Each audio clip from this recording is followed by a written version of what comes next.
Tangis haru keluarga mengiringi pemberangkatan prajurit TNI dari Batalion Infanteri 725 Woroangi, Kendari. Prajurit TNI ini akan bertugas ke daerah perbatasan antara Papua dan juga Papua Nugini selama 1 tahun.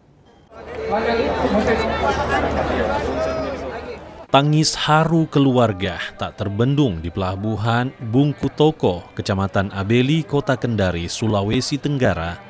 Tangisan seketika pecah saat mereka harus berpisah lantaran keluarga mereka yang merupakan anggota TNI diberangkatkan bertugas.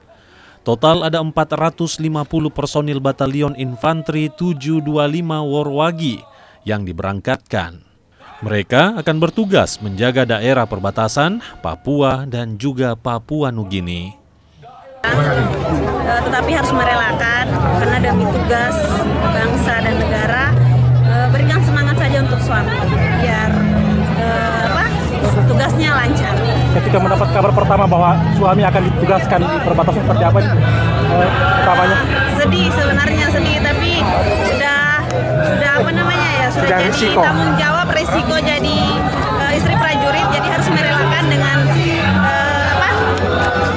senang hati saja. Pemberangkatan personil TNI ini merupakan kewajiban sekaligus wujud pengabdian untuk menjaga kedaulatan Negara Kesatuan Republik Indonesia.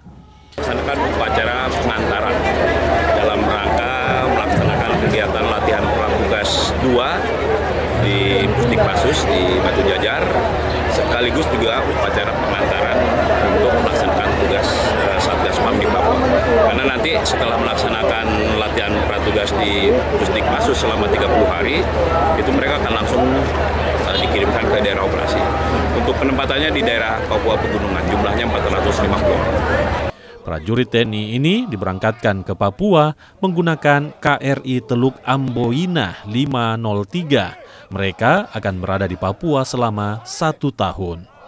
Silvian Seakia, Kompas TV Kendari, Sulawesi Tenggara.